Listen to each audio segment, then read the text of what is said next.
decide what bag I want. Because this one since I kick.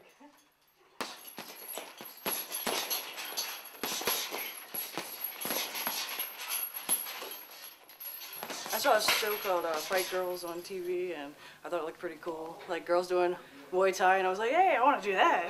I just like the challenge, like the physical challenge, and I don't know. I like fighting. I used to, you know, get in trouble and fight in bars sometimes, and this keeps you out of that. Keeps you out of trouble. Oh Lord. I got arrested a few times, bar fights. The relationship I was in, like, probably caused a lot of that too. She was trouble. Should I be talking about this now? If the case is ended, you're good. It's ended. If your case is building, don't say anything else. No, me and my girlfriend got in a fight, so I just decided to like sleep in my car, and then like these people found me thinking I was dead, and then they called the police, and then the police woman told me I couldn't smoke a cigarette, and I got really offended. So I started cursing at the cops and trying to kick out the window, and they got a little pissed. I smoked for 14 years. This actually made me quit smoking. I mean, I got in the ring and I was like, I can't breathe. And I'm like, okay, what's better, a cigarette or breathing? It's a brutal and it's a primitive sport. You know, they want to do all the business suits and the computers, and then you got us coming in, we're the brutes, you know. You can incorporate Katrina with fighting because it goes back to being primitive. Now you're in a primitive state of mind and it's necessity. Now all those rules and laws go out the window. It's no more of that. Now it's necessity and it's survival. It's not law. And they look down on us ever since then. Because you are putting your life on the line, you know what I'm saying? You get punched in the head. I've had 3 concussions. More mental than it is physical in there. As long as you can take a punch, you can fight. As long as you can do the mental aspect of it, like visualizing where you want your punches to land. Got my nose broke about 10 seconds in from a headbutt. That sucked. I'm sure if I walked up to you right now and I like punched you in the nose and I broke it, it would hurt. But like your adrenaline. Don't do that.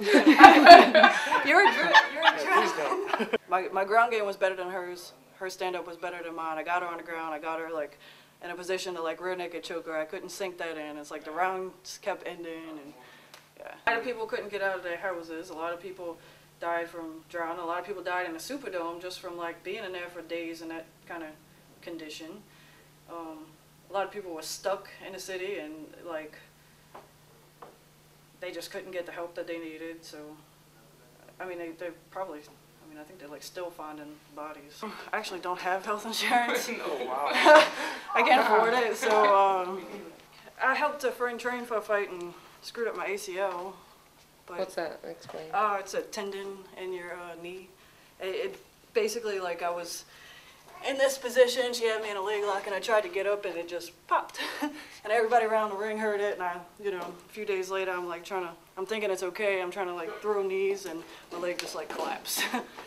So that sucked. I was out for a few months. I had an apartment with like 2 friends, and we decided we were going to get out like last minute. Like I remember seeing Ray Nagin on a television and him being, "This is the one." And I was like, oh, I think he's serious.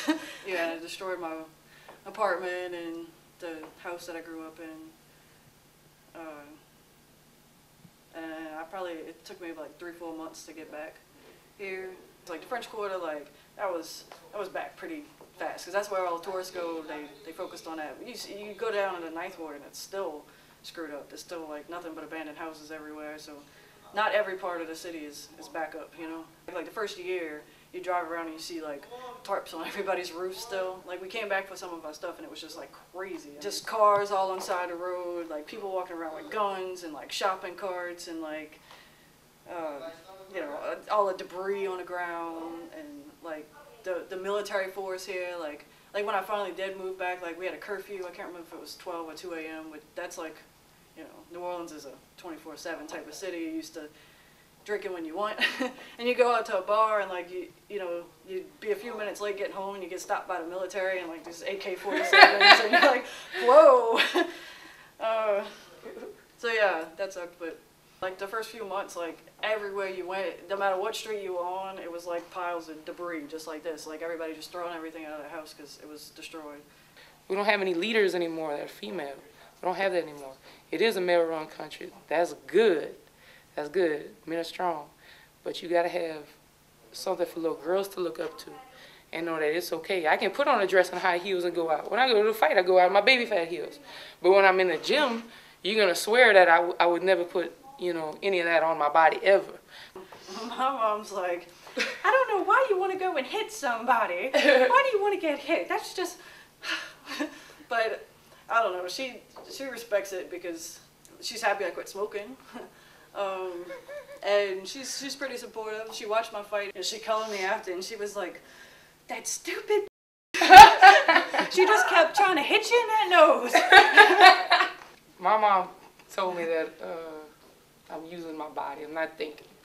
I'm in a dumb sport, doing dumb stuff. You know, you're in here, you're selling yourself. You're not selling your brain. You're selling yourself. You're taking abuse from your body. But yeah, it takes. she never liked anything anyway. I mean, it doesn't matter what I did anyway. It doesn't matter. I've had dudes break up with me because they didn't want to. They told me, yeah, you're pretty, but you're gonna be pretty with no teeth. You know, like, well, I mean. The year before Katrina hit, like I think it was Ivan. Everybody got out. Like I felt like I didn't even want to leave because of the year before. Like it took us literally 24 hours to drive 6 hours away to Houston, and like people just get tired of leaving. You know, like a lot of people didn't leave because they didn't have the financial means to get out, but a lot of people just didn't leave because they're just so used to leaving and then it being nothing. Still didn't expect it. It was really surreal, like watching the news in Houston and being like, whoa, this is real. Like everything's gone. And I was just in tears because it was messed up. It was bad, and you just had people screaming for their life on camera. Couldn't nobody do nothing. This was a year after Katrina. A cop put me in the back of the cop car. The other cop said, "Where'd you get this one from?" He said, "It's just another piece of trash Katrina washed over." All the girls off the street that are out there bullying or getting in trouble, if they would take that energy and focus it on this, man, we'd have a massive amount of fighters, female fighters, just like men. One of my old coaches said this is the lie detector test. You think you're tough in there and you say you want to be in a fight. They put you in here, we see if you're going to lie or not. Like a lot of people aren't comfortable with seeing girls get hit in the face. Some people like it. I mean, I don't know. Everybody seems to have some kind of issue with it. When you got females, they're like, oh man, the first thing they think is, oh, it's a cat fight. And then when they see them busting each other in their shit with closed fists, they're like, man, it's not a cat fight. These girls are really getting down. You gotta be a woman outside the ring, and you gotta be a man in the ring. I don't give a shit. You gotta be a man in the ring. Because a woman's not gonna sit there and fight you in a sundress. Like when I first got to Houston, everybody was super nice. Like, I mean, you go eat somewhere and they'd be like, oh, you're from New Orleans. Like the meals on us. Like they were really nice. And then after like maybe like a month, it was like a totally different attitude. Like, oh, you're from there. There was like bumper stickers that said go back to New Orleans. Yeah. Like, it was bad. Some of the things like that, like, oh, y'all garbage, y'all trash, y'all hoodlums. So we had Katrina, the Saints winning, and the oil spill. And it snowed for Mardi Gras, so hell froze over. So we got a lot of things going on in Louisiana. I don't know if our reputation's getting better though or what, but we getting hit with a lot of things. I'm starting to think we're a government test site. I don't know, but the Saints won. I think we needed that. We need something. We needed that for real. Like the culture, we needed that. Was out there. It's a big deal for us, man. Because you know, after Katrina, we got a bad rep. Like pit bulls. For the rest of our life, we're gonna be considered a certain kind of breed because we come out of Louisiana. The Saints won, and it was like, that's my people. You know, that's us again. We back. We back on the map. You know, they couldn't let us have our glory for long. BP had to go and bust that thing. So. I don't know. Hopefully you get some fighters out of Louisiana. Now, you know, let's rep it. We got Lil Wayne repping Louisiana. We got the Saints, you know. Let's get some female pro fighters out there. I had people in Miami told me I talk like I'm rapping. I said, what does that mean? Like you talk like you rapping all the time. We got our own thing going on, you know. And it's just completely different culture. And then you push us off to the rest of the U.S., our food is completely different. The way of life is completely different. So hopefully this is another positive thing for Louisiana. Trying to be positive, showing that we're strong people.